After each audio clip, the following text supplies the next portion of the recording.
নমস্কাৰ। আশা ভৰা আইদেউ অনুষ্ঠানৰ আন এটি খণ্ডলৈ আপোনালোক সকলোকে স্বাগতম জনাইছোঁ। আজি আমি প্ৰতিশ্ৰুতিৰ বিষয়ে আলোচনা কৰিবলৈ ওলাইছোঁ। এয়া কোনো ধৰ্মীয় অস্পষ্ট শব্দ নহয়, কিন্তু সমগ্ৰ বাইবেলখনৰে ধ্যান ধাৰণাৰ এক গাঁথনি হিচাপেহে ইয়াক আলোচনা কৰিবলৈ লৈছোঁ। আপুনি যদি প্ৰতিশ্ৰুতিসমূহক আঁতৰ কৰি দিয়ে, তেতিয়াহ'লেতো শাস্ত্ৰখনৰ সকলো কথাই ভাগি পৰাৰ অৱস্থা পাব। আদি পুস্তকৰ পৰা প্ৰকাশিত বাক্যলৈকে ঈশ্বৰৰ প্ৰতিশ্ৰুতিৰ যোগেদি মানৱ সমাজৰ আগত নিজকে প্ৰকাশ কৰিছে। বহুতো মহিলাৰ প্ৰতিশ্ৰুতিৰ কথা শুনাৰ লগে লগে বিয়াৰ কথা ভাবিবলৈ ধৰে। সেয়া কোনো বেয়া কথা নহয়, কিন্তু কথাটো হ'ল তেতিয়াও আধৰুৱা হৈ থাকে। কিন্তু শাস্ত্ৰৰ মতে এই প্ৰতিশ্ৰুতিৰ এক গভীৰ অৰ্থ আছে। ই সাধাৰণ চুক্তি বা সন্মতিতকৈ সম্পূৰ্ণ গভীৰতৰ। ই হ'ল ঈশ্বৰৰ দ্বাৰা ৰাজকীয় আৰু সাৰ্বভৌমতাৰে স্থাপিত হোৱা এক সম্বন্ধ। ইয়াৰ প্ৰতিষ্ঠাপক স্বয়ং ঈশ্বৰ। এই ঐশ্বৰীয় প্ৰতিশ্ৰুতি দুজন সমপৰ্যায়ৰ সত্তাৰ সতে বুজা পৰাৰ দ্বাৰা হ'ব নোৱাৰে। যিজন ক্ষমতাত ডাঙৰ তেওঁৰ দ্বাৰাইহে ইয়াক স্থাপন কৰা হয়। শাস্ত্ৰই কোৱা মতে ঈশ্বৰে নিজকেই প্ৰতিজ্ঞাবদ্ধ কৰি তেওঁৰ নিজ লোকসকলক তেওঁৰ সৈতে আনুগত্যৰ সম্বন্ধলৈ আমন্ত্ৰণ জনায়। আমি বাৰে বাৰে এটা বিশেষ দোহাৰ শুনিবলৈ পাওঁৱেই, বোলে I will be your God and you shall be my people। অৰ্থাৎ মই তোমালোকৰ ঈশ্বৰ হয় আৰু তোমালোক মোৰ প্ৰজা হ'বা। আৰু এয়ে হ'ল প্ৰতিশ্ৰুতিৰ ভাষ্য। সৃষ্টি চাই অবাক হৈ যেনি চাও নুবুজো তুমি কেনে মহিমাময়। এই সৃষ্টি চাই অবাক হৈ যেনি চাও নুবুজো তুমি কেনে মহিমাময়।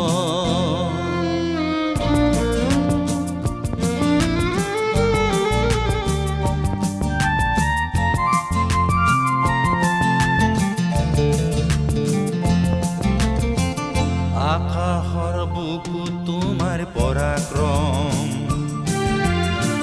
পৃথিৱীত সৃষ্টিৰ কেনে অনুগ্ৰহ। বাক্যেৰে পৃথিৱীক সজালা, নৈ পৰ্বত পিৰিখেৰে আঁকিলা।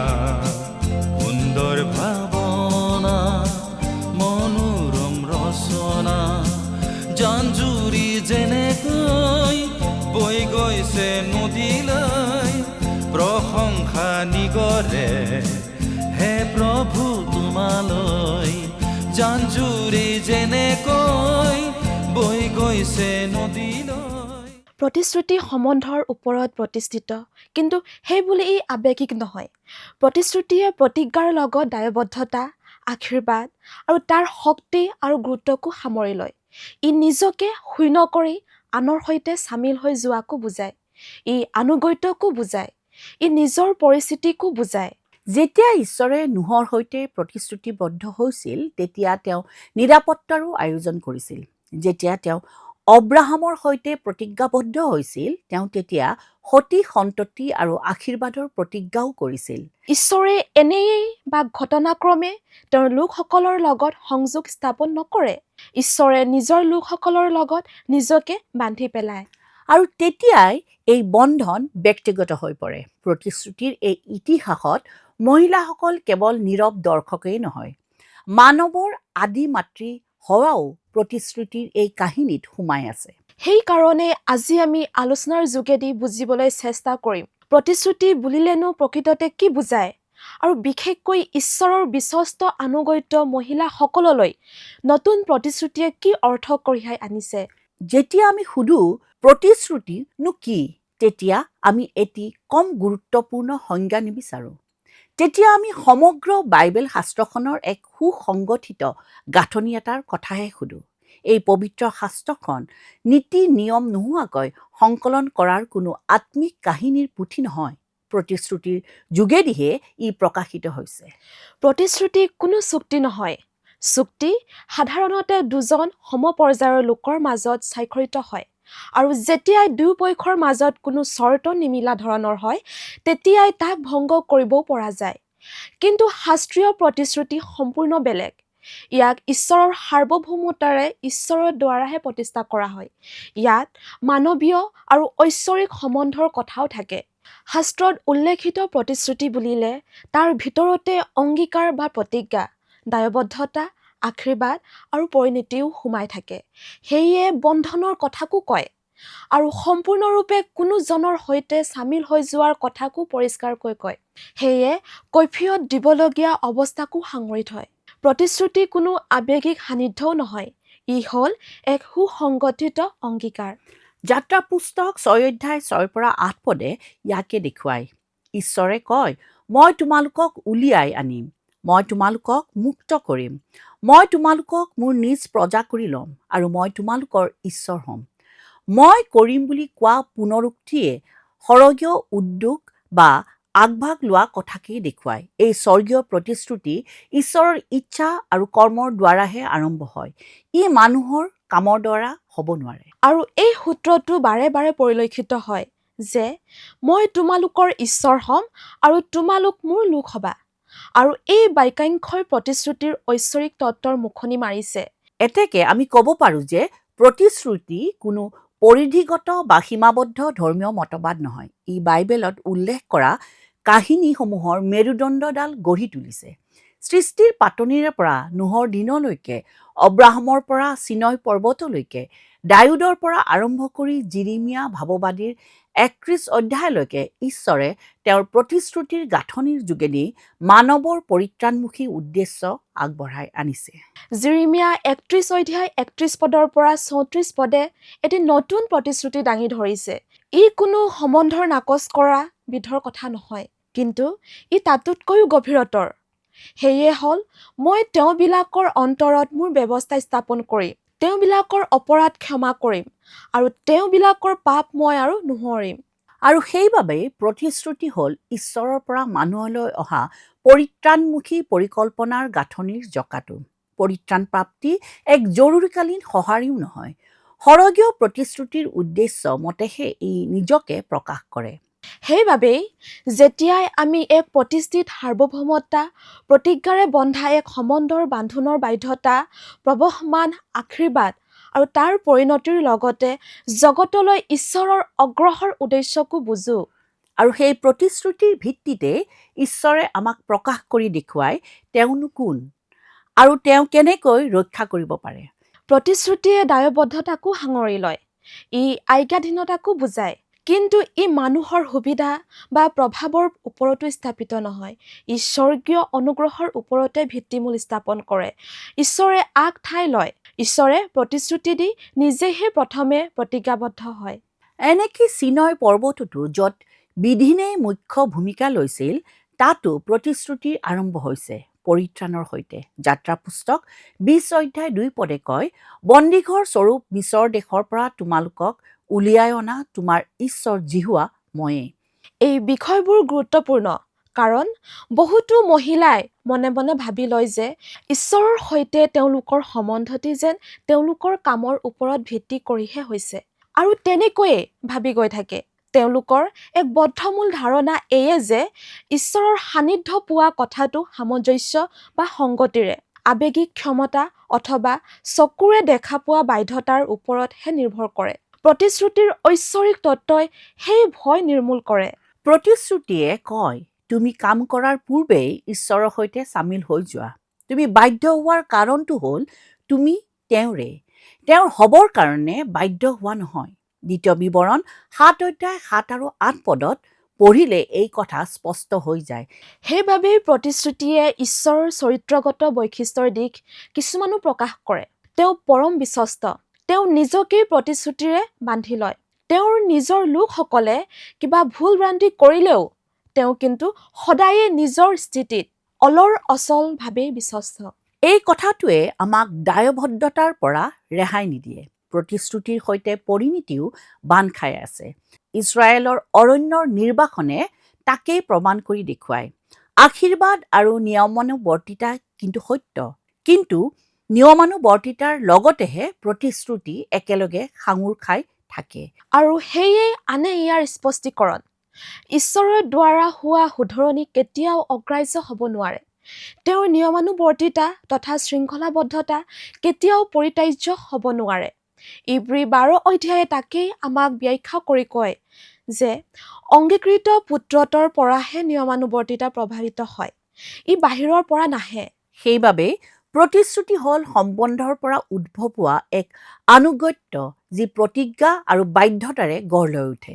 আৰু যেতিয়া আমি প্ৰতিশ্ৰুতিক এনেধৰণে বুজি পাওঁ, তেতিয়াই আমি ঈশ্বৰক দূৰৈত থকা কোনোবা এজন মূল্যায়নকাৰী পৰীক্ষক হিচাপে গণ্য নকৰি এজন পৰম বিশ্বস্ত প্ৰতিশ্ৰুতিবদ্ধ মহান প্ৰভু ঈশ্বৰ বুলি স্বীকৃতি প্ৰদান কৰোঁ। প্ৰতিশ্ৰুতিক সম্যকভাৱে বুজি পাবলৈ হ'লে আমি ইয়াৰ প্ৰগতিশীলতাকো চাব লাগিব। ইতিহাসৰ যোগেদি উপলব্ধি হয় অ'ত ত'ত সিঁচৰিত হৈ পৰি থকা কিছুমান দূৰৱৰ্তী সন্মতি সাপেক্ষ বিষয়ক পবিত্ৰ শাস্ত্ৰই উপস্থাপন নকৰে। ই উপস্থাপন কৰে এক প্ৰগতিশীল প্ৰতিশ্ৰুতিৰ কাহিনীক। আৰু সেই পৰিকল্পনাৰ সূত্ৰপাত হৈছে সৃষ্টিৰ পাতনিতে। যদিওবা আদি পুস্তকৰ 1 আৰু 2 অধ্যায়ত প্ৰতিশ্ৰুতি বোলা শব্দটো ব্যৱহাৰ কৰা হোৱা নাই, তাৰ আৰম্ভণিৰ গাঁথনিত প্ৰতিশ্ৰুতিয়ে আছিল। ঈশ্বৰে নিজৰ প্ৰতিমূৰ্তিৰেই তেওঁলোকক নিৰ্মাণ কৰিছিল, তেওঁলোকক প্ৰতিনিধিত্বৰ ক্ষমতা দিছিল, আশীৰ্বাদৰো প্ৰতিষ্ঠা কৰিছিল আৰু কৰ্মফলৰ পৰিণতিত ব্যাখ্যা কৰি বুজাই দিছিল। মানুহৰ আত্মিক পতনৰ পাছতো ঈশ্বৰে নিজৰ উদ্দেশ্য পৰিহাৰ কৰা নাছিল। আদি পুস্তক 9 অধ্যায়ত আমি দেখিবলৈ পাওঁ নোহৰ সৈতে স্থাপন হোৱা ঈশ্বৰৰ প্ৰতিশ্ৰুতিয়ে সৃষ্টিখনৰ সংৰক্ষণৰ কাৰ্যও কৰিছে। নতুনকৈ সৃষ্ট হোৱা পৃথিৱীখনলৈ তেওঁ সুস্থিৰতাৰ প্ৰতিশ্ৰুতিও আগবঢ়ালে। এই প্ৰতিশ্ৰুতিয়ে দান কৰা এই পৰ্যায়টোৰ ওপৰতে প্ৰকাশিত হৈছে পৰিত্ৰাণ। তাৰ পাছতে আহিল অব্ৰাহামৰ বৃত্তান্ত। আদি পুস্তকৰ 12, 15 আৰু 17 অধ্যায়ত ঈশ্বৰে অব্ৰাহামলৈ প্ৰতিজ্ঞা কৰিছে সন্তান, ভূমি আৰু উপচি পৰাকৈ সকলো প্ৰকাৰৰ আশীৰ্বাদ। এই প্ৰতিশ্ৰুতিয়ে আকৰ্ষণৰ কেন্দ্ৰবিন্দুটিক যেন চপাই ঠেক কৰি পেলাইছে। সেয়ে হ'ল মাত্ৰ এটি পৰিয়ালৰ যোগেদিহে পৰিত্ৰাণ আহিব। চিনয় পৰ্বততে এই প্ৰতিশ্ৰুতিয়ে এক জাতীয় আকাৰলৈ বাঢ়ি যাব ধৰিলে। যাত্ৰাৰ পুস্তক 19 আৰু 20 অধ্যায়ে দেখুৱায় যে ইছৰাইলে ঐশ্বৰীয় প্ৰতিশ্ৰুতিৰে সৈতে ঈশ্বৰৰ লোক হিচাপে তেওঁৰ দলভুক্ত হৈছে। তেতিয়া তেওঁলোকক বিধান দিয়া হ'ল, তাতে প্ৰয়োজন হ'ল বাধ্যতাৰ। তেতিয়াই আশীৰ্বাদ আৰু সাওপাতৰ কথাও ব্যাখ্যা কৰা হ'ল।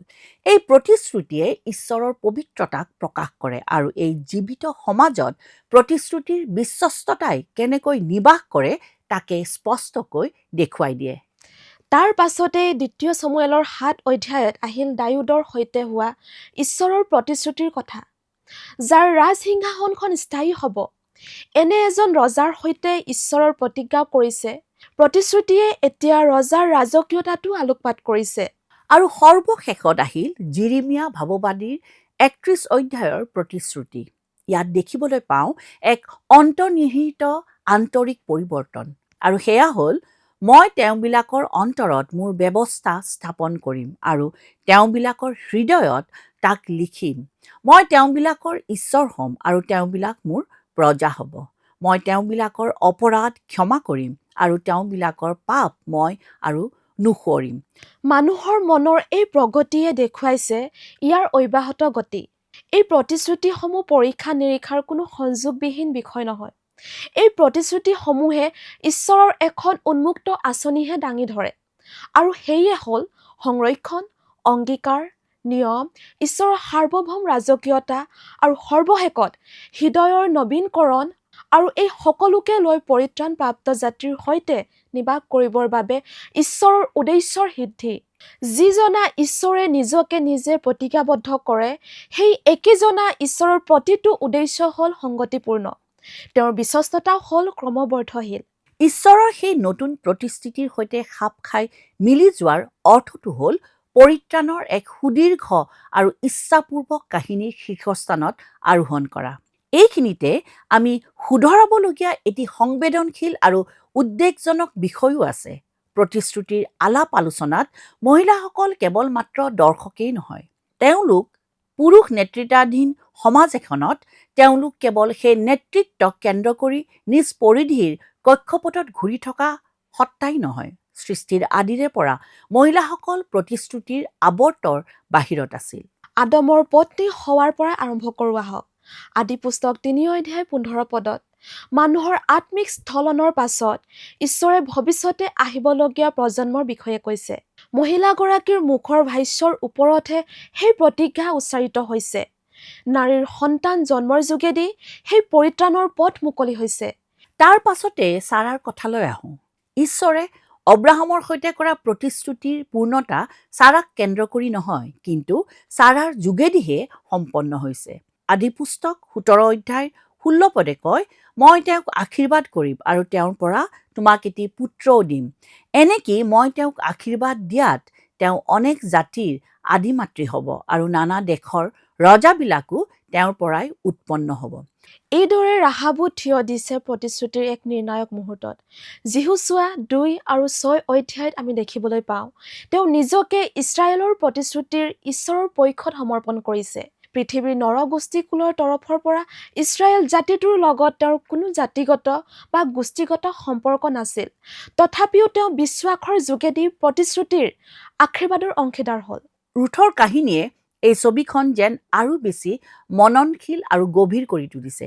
ৰুথ 1:16 কৈছে, তোমাৰ লোকসকলেই মোৰো লোক হ'ব আৰু তোমাৰ ঈশ্বৰেই মোৰো ঈশ্বৰ হ'ব। এয়া হ'ল প্ৰতিশ্ৰুতিৰ ভাষ্য। আনুগত্যৰ জৰিয়তে মোৱাব দেশৰ প্ৰতিশ্ৰুতিৰ বাহিৰৰ এগৰাকী নাৰী প্ৰতিজ্ঞাৰ অন্তৰ্ভুক্ত হৈ পৰিল আৰু তেওঁৰে বংশোদ্ভৱ হ'ল দাউদ ৰজা। আৰু এটি চৰিত্ৰ হ'ল হান্না। 1 চমুৱেল 1 আৰু 2 হান্নাৰ প্ৰতিশ্ৰুতিৰ প্ৰাৰ্থনাই সাকাৰ ৰূপ ধাৰণ কৰিছে। হান্নাই ঈশ্বৰক ইছৰাইলৰ প্ৰতিশ্ৰুতিৰ ঈশ্বৰ স্বৰূপে সম্বোধন কৰিছে আৰু তেওঁৰ সকলো মনোকষ্ট তেওঁতেই অৰ্পণ কৰিছে।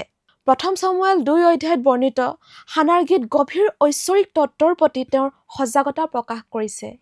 তাৰ পাছতে আহিল মৰিয়মৰ কথা। লোকে লিখা শুভবাৰ্তাৰ 1 যেতিয়া তেওঁ ঈশ্বৰৰ বাক্যৰ প্ৰতি সঁহাৰি জনাই ক'লে, চাওক প্ৰভুৰ বেটী যি মই, মোলৈ আপুনি কোৱাৰ দৰে হওক, তেতিয়াই তেওঁ প্ৰতিশ্ৰুতিৰ পূৰ্ণতাৰ স্থিতিত থিয় হৈ ৰ'ল। অব্ৰাহামলৈ কৰা আশীৰ্বাদ, দাউদলৈ দান কৰা ৰাজকীয়তাৰ লগতে নতুন প্ৰতিশ্ৰুতি বা নিয়মত এই সকলোকে মৰিয়মৰ বাধ্যতাই সামৰি থৈছে আৰু মৰিয়মে তাতেই নিৰ্ণায়ক বিন্দুৰূপে থিয় দি ৰৈছে। সৃষ্টিৰ আৰম্ভণিৰে পৰা প্ৰতিশ্ৰুতি, সংস্থাপন, ৰাজতন্ত্ৰ অথবা কোনো বিষয়ৰ পৰিপূৰ্ণতাই হওক, এই সকলো কথাতেই নাৰী সমাজ প্ৰতিশ্ৰুতিৰ প্ৰগতিত গঠা হৈ আছে। তেওঁলোকে প্ৰতিশ্ৰুতিকো বহন কৰি আহিছে, তেওঁলোকে আনুগত্যকো প্ৰতিফলিত কৰে। ইয়াৰ অৰ্থ হ'ল প্ৰতিশ্ৰুতিৰ এই ইতিহাস নাৰী সমাজৰ পাদতিকা বা ফুটনোটছেৰে গঢ়ি উঠা পুৰুষ সমাজৰ এক ইতিহাস নহয়। এয়া হ'ল মহিলাসকলক প্ৰতিশ্ৰুতিৰ ভিতৰত স্থাপন কৰি ঈশ্বৰৰ পৰিত্ৰাণদায়ক আঁচনিৰ এক প্ৰকাশিত স্বৰূপ। পৰিত্ৰাণৰ কথাত মহিলাসকলক কোনো দ্বিতীয় পৰ্যায়ৰ আসন দিয়া হোৱা নাই। প্ৰভুৰ অংগীকৃত লোকসকলৰ সমানেই তেওঁলোক সমপৰ্যায়ৰ প্ৰভুৰ লোক। যদিহে প্ৰতিশ্ৰুতি বুলিলে সম্বন্ধকো বুজায়, তেনে অনুগত্য বুলিলে সঁহাৰিকো বুজায়। প্ৰতিশ্ৰুতি কাৰো উদাসীন বা নিষ্ক্ৰিয় বিষয়বস্তু বা সত্তা হ'ব নোৱাৰে। পবিত্ৰ শাস্ত্ৰৰ মতে আনুগত্য বুলিলে আমাৰ আৱেগিক উপাসনাকে নুবুজায়। ই হ'ল পৰম বিশ্বাস আৰু ভৰসাৰ ওপৰত ভিত্তি কৰি গঢ় লৈ উঠা বাধ্যতা। 2 বিৱৰণ 6:5 আদেশ দিছে, আৰু তুমি তোমাৰ সকলো মন, সকলো প্ৰাণ আৰু সকলো শক্তিৰে সৈতে নিজ ঈশ্বৰ জিহুৱাক প্ৰেম কৰা। এই বিষয়তে প্ৰতিশ্ৰুতিৰ তত্ত্বই শুধাৰব খুজিছে এক আধুনিক ভুল বুজাবুজিৰ কথাক। আমাৰ বিশ্বস্ততাক আৱেগিক মানদণ্ডেৰে জোখা নাযায়, ইয়াক জোখা হয় সুস্থিৰ বাধ্যতাৰে। ৰুথৰ কথাকে ভাবি চাওকচোন। ৰুথৰ বিৱৰণ 1:16 তেওঁ নয়মীক কোৱা কথাষাৰ, তোমাৰ লোকসকলে মোৰ লোক হ'ব আৰু তোমাৰ ঈশ্বৰেই মোৰ ঈশ্বৰ হ'ব। এয়া হ'ল প্ৰতিশ্ৰুতিৰ ভাষ্য। হান্নাৰ কথাকে বিবেচনা কৰি চাওকচোন। 1 চামুৱেল 1 তেওঁৰ প্ৰাৰ্থনাত কোনো চুক্তিৰ লেনদেনৰ কথা নাছিল। এই প্ৰাৰ্থনা আছিল প্ৰতিশ্ৰুতিৰ ওপৰত নিৰ্ভৰশীল। মনৰ অস্পষ্ট ভাৱৰ মাজতো প্ৰতিশ্ৰুতিৰ আজ্ঞাধীনতাই আত্মপ্ৰকাশ কৰে। এই কথাটো ভাবিবলগীয়া হয় কাৰণ বহুতো মহিলাই তেওঁলোকৰ বিশ্বস্ততাক চকুৰে দেখা পোৱা প্ৰভাৱৰ যোগেদিহে মনে মনে জোখমাখ কৰি চাই থাকে। প্ৰতিশ্ৰুতিৰ আনুগত্য দৰ্শনীয় কথাৰ ওপৰত নিৰ্ভৰ নকৰে, ই নিৰ্ভৰ কৰে ঈশ্বৰৰ বাক্যৰ প্ৰতি থকা বিশ্বস্ততাৰ ওপৰতহে।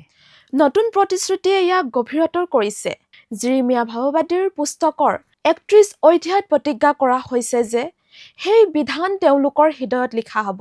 আনুগত্য কেৱল মাত্ৰ বাহ্যিক বাধ্যতাই নহয়, ই আমাক আন্তৰিক তথা চৰিত্ৰগত ৰূপান্তৰকো বুজায় আৰু আমাৰ নৱীকৃত ইচ্ছাৰ পৰাহে বাধ্যতা প্ৰবাহিত হয়।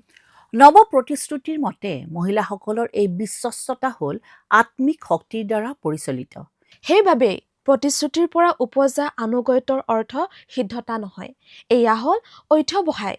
যি সংস্কৃতি বা বিশ্বাসে মানুহৰ বোধশক্তিক, গতিবেগক আৰু নিজকে প্ৰকাশ কৰা শক্তিক প্ৰতিশ্ৰুতিৰ আনুগত্যক সন্মান কৰে, সেই সংস্কৃতি বা বিশ্বাসে নিস্থিতিক থিৰে থাকি ঈশ্বৰমুখী হয়। এগৰাকী প্ৰতিশ্ৰুতা মহিলা হোৱাৰ অৰ্থ হ'ল তেওঁৰ প্ৰতিজ্ঞাৰে ঈশ্বৰৰ হৈ যোৱা আৰু ঈশ্বৰৰ সেই বিশ্বস্ত আনুগত্য তথা বশ্যতাৰ প্ৰতি সঁহাৰি জনোৱা এগৰাকী নাৰী হোৱা।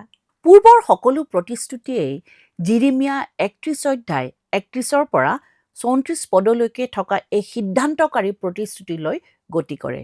সেয়া হৈছে, জিহুৱাই কৈছে, চোৱা, এনে কোনো দিন আহিছে যে সেইদিনা মই ইছৰাইল বংশ আৰু জিহুদা বংশৰ সৈতে এটি নতুন নিয়ম স্থাপন কৰিম। জিহুৱাই কৈছে, মই তেওঁবিলাকক স্বামী থকাটো মোৰ যি নিয়মটি তেওঁবিলাকে ভাঙিছিল, মিছৰ দেশৰ পৰা উলিয়াই আনিবলৈ তেওঁবিলাকৰ পূৰ্বপুৰুষবিলাকৰ হাত ধৰিবৰ দিনা তেওঁবিলাকে সৈতে কৰা সেই নিয়মটি অনুসাৰে নহয়। কিন্তু জিহুৱাই কৈছে, সেই দিনৰ পাছত ইছৰাইল বংশৰ লগত মই যি নিয়ম কৰিম, সেই নিয়মটি এই, মই তেওঁবিলাকৰ অন্তৰত মোৰ ব্যৱস্থা স্থাপন কৰিম আৰু তেওঁবিলাকৰ হৃদয়ত তাক লিখিম। মই তেওঁবিলাকৰ ঈশ্বৰ হ'ম আৰু তেওঁবিলাক মোৰ প্ৰজা হ'ব। জিহুৱাক জানা এই কথা কৈ তেওঁবিলাক প্ৰতিজনে নিজ নিজ ওচৰ চুবুৰীয়াক আৰু প্ৰতিজনে নিজ নিজ ভাইক আৰু শিক্ষা নিদিব। কাৰণ জিহুৱাই কৈছে, বৰৰ পৰা সৰুলৈকে সকলোৱে মোক জানিব, কিয়নো এই তেওঁবিলাকৰ অপৰাধ ক্ষমা কৰিম আৰু তেওঁবিলাকৰ পাপ মই আৰু নুসুঁৱৰিম। এয়া প্ৰতিশ্ৰুতি পৰিত্যাগ কৰাৰ কথা নহয়, কিন্তু সেই মতবাদক নিজৰ কৰি লোৱা কথাহে। চিনয় পৰ্বতৰ নামনিত দেখা দিয়া সমস্যাটি বিধানৰ সমত প্ৰকাশক নাছিল, ই আছিল মানুহৰ অন্তৰত দুৰ্বলতাৰ প্ৰকাশহে। নতুন প্ৰতিশ্ৰুতিয়ে সেই দুৰ্বলতাক পোনপটীয়াকৈয়ে কৈছে। প্ৰভু যীশুৱে লুক ২২ অধ্যায় ২০ পদত প্ৰভু ভোজন গ্ৰহণ কৰি থকা সময়তে কৈছিল, তোমালোকৰ নিমিত্তে উলিওৱা মোৰ তেজৰ দ্বাৰাই হোৱা যি নতুন নিয়ম, এই পাত্ৰ সেয়ে। এই প্ৰতিশ্ৰুতি কোনো জন্তুৰ বলিদানৰ দ্বাৰা সিদ্ধ হোৱা নাই, কিন্তু স্বয়ং প্ৰভু যীশুখ্ৰীষ্টৰ দ্বাৰাহে সিদ্ধ হৈছে। ইয়াতেই পাপৰ ক্ষমাৰ প্ৰাপ্তি, ইয়াৰ দ্বাৰাই ঈশ্বৰৰ সৈতে হেৰুৱা সম্বন্ধৰ পুনৰুদ্ধাৰ। ইব্ৰী ৮ অধ্যায়ে ব্যাখ্যা কৰি দেখুৱাই যে এই নতুন প্ৰতিশ্ৰুতিয়ে পুৰণি নিয়মকো অতিক্ৰম কৰি গৈছে, কাৰণ পুৰণি নিয়মৰ বিধানে সিদ্ধ কৰিব নোৱাৰা চিৰস্থায়ী ক্ষমা আৰু আন্তৰিক নতুনত্বকৰণ, এই সকলোক নতুন প্ৰতিশ্ৰুতিয়ে সিদ্ধ কৰিছে। আজিৰ যুগৰ নাৰীসকলৰ বাবে ই বহুতো কথা বহন কৰি আনিছে। প্ৰথমতে, বাধ্যতা বা আজ্ঞাধীনতা বুলিলে ই কেৱল মাত্ৰ বাহ্যিক সামঞ্জস্যই নহয়, ই হ'ল আত্মিকতাৰে গঢ় লৈ উঠা এক প্ৰবৃত্তি আৰু বিশ্বস্ততা বৈ আহে আন্তৰিক নবীনতাৰ পৰাহে। দ্বিতীয়তে, আত্মা হ'ল অন্তত নিবাসী। ইয়াৰ অন্তৰ্নিহিত প্ৰতিশ্ৰুতিৰ অৰ্থ হ'ল প্ৰতিশ্ৰুতিৰ সম্বন্ধও ইয়াৰ নিশ্চয় কাষতে। তৃতীয় কথাটো হ'ল ঈশ্বৰক লগ পোৱা কথাটো পোনপটীয়া।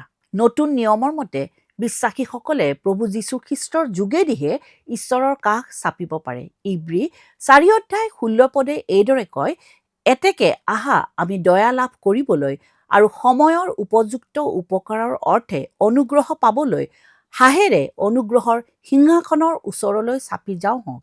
ঈশ্বৰৰ কাষ চপা কথাটো প্ৰভু যীশুৰ পৌৰোহিত ওপৰতহে ভিত্তি নিৰ্ভৰ। ই কোনো সামাজিক স্থিতি অথবা বাহ্যিক পদমৰ্যাদাৰ ওপৰত নিৰ্ভৰ নকৰে। ইয়াৰ অৰ্থ হ'ল মহিলাসকলে সম্পূৰ্ণৰূপে প্ৰতিশ্ৰুতিৰ বিশেষ অধিকাৰৰ লগতে দায়বদ্ধতাৰ মাজতো থিয় দি থাকে। জিৰিমিয়া ভাৱবাদীৰ পুস্তকৰ ৩১ অধ্যায়ে কোনো পাৰ্থক্য নৰখাকৈ সকলোলৈকে সমানে ইয়াক প্ৰয়োগ কৰিছে। ঈশ্বৰৰ সৃষ্টিৰ কোনো গঠন বা পাৰ্থক্যক নতুন নিয়ম বা প্ৰতিশ্ৰুতিয়ে কেতিয়াও মচি নেপেলায়, কিন্তু ই পৰিত্ৰাণত, অনুগ্ৰহ লাভত আৰু আনুগত্যৰ দায়বদ্ধতাৰ অংশীদাৰিত্বত সহযোগিতা কৰে। এতেকে নতুন প্ৰতিশ্ৰুতিৰে প্ৰতিশ্ৰুতা এগৰাকী মহিলাৰ জীৱন হ'ল ক্ষমাপ্ৰাপ্ত, যাৰ অন্তৰ হ'ল নতুনত্বৰে পৰিৱৰ্তিত, যাৰ আজ্ঞাধীনতা হ'ল আত্মাৰ শক্তিৰে বলৱান, আৰু যিগৰাকী স্বয়ং প্ৰভু যীশু খ্ৰীষ্টৰ যোগেদি ঈশ্বৰৰ সান্নিধ্য লাভ হৈ আছে সুনিশ্চিত। যেতিয়া প্ৰতিশ্ৰুতিয়ে পূৰ্ণতা লাভ কৰে, তেতিয়া মহিলাসকল তাৰ মাজতে থাকে, ইয়াৰ বাহিৰত নাথাকে।